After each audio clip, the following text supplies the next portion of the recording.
অগপক লাগে 2021 এৰি দিয়া বিধানসভাৰ আসন।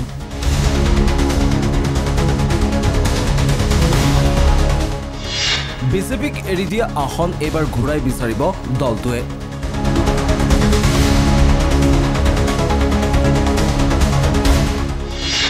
ৰাজ্যসভাত খালী হ'বলগীয়া আসনো লাগিব অগপক। মুখ খুলিছে ইজনৰ পাছত সিজন শীৰ্ষ অগপ নেতাই। এইবাৰ আসন কেন্দ্ৰিক চৰ্চাত নতুন মাত্ৰা দি অগপৰ জ্যেষ্ঠ নেতা সাংসদ ফণীভূষণ চৌধুৰীৰ তাৎপৰ্যপূৰ্ণ মন্তব্য। মিত্ৰতাৰ ধৰ্ম মানি 2021 অগপৰ দখলত থকা সমষ্টি যিদৰে এৰি দিছিল বিজেপিক, ঠিক তেনেদৰে এইবাৰ এৰি দিয়া সমষ্টি ঘূৰাই বিচাৰিব অগপই। ইতিমধ্যেই দলটোৰ ভিতৰত আলোচনা হৈছে এই কথা।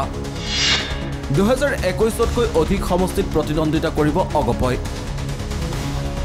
নিজ দল স্থিতি স্পষ্ট কৰি আঞ্চলিক দলটোৰ জ্যেষ্ঠ নেতাগৰাকীয়ে ক'লে এই কথা। কেৱল ইমানেই নহয়, অগপই প্ৰতিনিধিত্ব কৰি থকা ৰাজ্যসভাৰ আসন খালী হ'লেও সেই আসনত পুনৰ অগপই প্ৰতিদ্বন্দ্বিতা কৰিব বুলি ঘোষণা সাংসদগৰাকীৰ। অহা নিৰ্বাচনত নিশ্চিতভাৱে তেওঁলোকৰ চিট আমি তেওঁলোকৰ দখলত থকা চিট আমি নিৰ্বাচন কৰিম আৰু আমাৰ দখলত থকা তেওঁলোকে নিৰ্বাচন দখলত থকা চিটত তেওঁলোকে ডেফিনেটলি বাঢ়িব বস্তুটো। কিন্তু আজিৰ দিনটো কেইটা বাঢ়ে কেইটা কমে এই কথাটো আজিৰ দিনটো আমি আলোচনা হোৱাই নাই। কিন্তু এতিয়া ধৰি 1 বছৰ আছে কলিতাৰ কথাটো কেনেকৈ লৈছোঁ নলৈছোঁ এতিয়া বস্তুটো মই এতিয়া মানে ৰাজহুৱা কৰিব বিচাৰোঁ। নাই সত্যব্ৰত কলিতাৰ বিষয়টো আমি কেনেকৈ লৈছোঁ, মই কেনেকৈ লৈছোঁ, এই কথাটো মই ৰাজহুৱা কৰিব বিচৰা নাই। নিশ্চয় ডেফিনেটলি আমি দলীয় মঞ্চত আমি আলোচনা কৰোঁ সত্যব্ৰত কলিতাৰ বিষয়টো। ইফালে 2026ত নিজকে কমলপুৰ সমষ্টিৰ পৰা মিত্ৰজোঁটৰ প্ৰাৰ্থী বুলি ভাবিয়ে পেলাইছে সত্যব্ৰত কলিতাই। কমলপুৰত নিৰ্বাচন খেলিম বুলি নাচুৰবন্দা হৈ থকা কলিতাই কৈছে, এৰা ধৰা নিয়মে মিত্ৰতাৰ ধৰ্ম।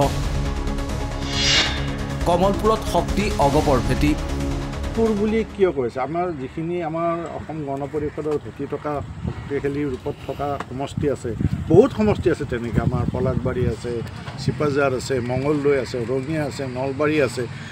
এই সমষ্টিসমূহত অগপৰ ভেটি আগৰ পৰাই শক্তিশালী আপোনালোকে জানে। গতিকে আমি তাত বিচৰাটোতো অপৰাধ হ'ব নোৱাৰে আৰু আমাক দিলে আমি ভাবোঁ আমি সহজতে বিজয়ী হ'ব পাৰিম। আমাৰ যিহেতু অসম গণ পৰিষদৰ এখন আসন আছিলে ৰাজ্যসভাত, গতিকে ৰাজ্যসভাটো শূন্য হ'ব নালাগে। আমি এইটো বিচাৰোঁ যে আমাৰ প্ৰতিনিধিত্ব থাকিলে আমি নিশ্চয় ভাল পাম। কাৰণ আঞ্চলিক দল হিচাপে আমাৰ এটা কিছুমান দৃষ্টিভংগীত আমাৰ ক'বলগীয়া বহুখিনিয়ে কথা থাকে। গতিকে এখন আসন খালী হ'ব আৰু সেই আসনখন যাতে আমি অসম গণ পৰিষদৰ পূৰণ কৰিব পাৰোঁ তাৰ কাৰণে আমি আশা কৰিছোঁ। অগপৰ সভাপতি কাৰ্যকৰী সভাপতিয়ে আসন কেন্দ্ৰিক কথা বতৰাত মুখ নুখুলিলেও কিন্তু দলটোৰ শীৰ্ষ নেতাসকলে সকলো মুকলিকৈ কথাবোৰ ক'বলৈ আৰম্ভ কৰিছে। পিছত বিজেপিয়ে দিবনে সন্মানজনক আসন, সেয়া এই মুহূৰ্তৰ ডাঙৰ প্ৰশ্ন। গুৱাহাটীৰ পৰা আজাদ জাকাৰীৰ সহযোগত ৰাজু কলিতাৰ ৰিপৰ্ট।